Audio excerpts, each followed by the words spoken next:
Hello again. We have just finished working on some Vakog this morning. So this is predominantly for all those who have attended Vakog training or have been in a seminar and want a recap or reminder as to what the Vakog means. Vakog, of course, being the NLP terminology, also an underlying philosophy in meditation, and I would feel happy to say when we do hypnosis. So it's the 5 representational systems that we can use either as individuals or 2 or 3 that best represent how we construct our world around us. The VACOG is visual, auditory, kinesthetic, olfactory, and gustatory.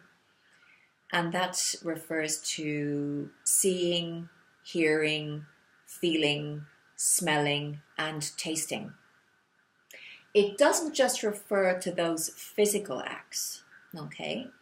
The physical acts, yes, are very much the neurology of how we physically, somatically encapsulate those. But we also can represent our preferred representational system through linguistics. And I don't just mean the neurology of the mouth and the tongue. I'm also referring to the cognitive process of joining language with a representational system. For example, some of us use predicates. We all use predicates to describe our sensory processing of the world around us. Visual thinkers will predominantly use visual-based words to represent the world around them. I see what you mean. That looks funny to me. Auditory thinkers will use auditory words to describe how they best represent the world around them. Sounds fishy. Music to my ears. Kinesthetic use feelings to describe predominantly how they represent the world around them. That gives me butterflies in my tummy. It gives me frisson in places. Olfactory, the smell. Smells fishy. That smells off. That stinks. And gustatory, all of course about how to taste. That's bittersweet, sweet. So they best describe what we ran through this morning, obviously in greater detail with the predicates. Have a look in your language, your notes, what you wrote down when you describe things in your world and reactions to certain things that we covered. Keeping in mind that the kinesthetic sense has 2 predicates.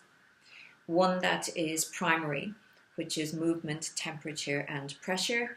Visceral, tactile, exteroceptive sensations, as in those coming out of the body, and I often get this word wrong. Proprioceptive sensations, which those arriving in the body, so internal and external sensations that we're experiencing on a somatic level.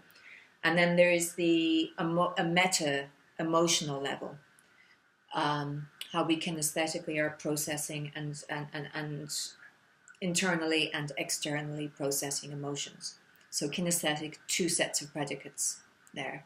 The others all have 1, if I remember correctly. Yes, we just went through 1. The gustatory, yes, they all just have 1. And then you have your non-sensory predicates. You remember those. And I'm going to ask you just to go back again on that exercise, which I borrowed from Ian McDermott, which he designed, to remind yourself as to how to check into your own representational system. So visually, does this, connect for you? Do you see your way clearly? Keep an eye on things. Look after yourself. Take a long-term view. Or are you auditory? Do you tune into new ideas? Maintain harmonious relationships, sound people out, or keep an ear to the ground? Are you kinesthetic? This is me. Get to grips with new trends. Keep a balance in your life. Get a feel for things. hold on tight to reality? Are you olfactory? Okay. Do you pick up the sense of scandal? Turn your nose up at things or get sniffy? Gustatory. Do you get a flavour of a new experience? Keep things sweet? Avoid souring relationships? Have exquisite taste in things? So pay attention to how you shape the world in terms of language. What words predominantly come up for you? And remember that exercise this morning. Keeping in mind that the distinction between bodily feelings and emotions, really, really important.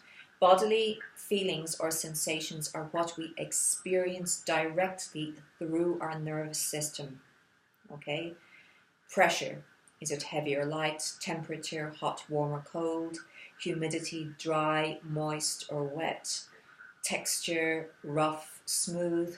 Duration and speed, short, quick, long and slow. However, we can often give meaning to our internal sensations and name them too. Feelings may arise from external sources or internal sources. And we can call these feelings anxiety or excitement. So feelings can be defined through our body and our bodily feelings. There are meta descriptions of our experience. When you know what type of a thinker you probably are, you may be surprised. You may have seen yourself as a visual person and discover you're stronger in kinesthetics. It can be very important to you in the business place, which is what we looked at this morning, communicating in a digital world. If you are a visual communicator and a visual learner, you will love emails and the PC. However, if you have a bad connection with somebody, check what their representational system is through language. If they are writing to you and you hear auditory words, you read auditory words in their language, it might be the moment to go speak to them or pick up the phone. That is if you wish to build rapport or not. Again, if it's a kinesthetic person, they probably will appreciate some eye contact, a handshake, or a moment to be in somatic rapport with somebody. So that's just a brief synopsis of what we were looking at this morning. And I hope Vakog is making sense, and we will explore it more in sessions. If you want an individual session or a personal session, just let me know. Thank you. Bye. See you soon.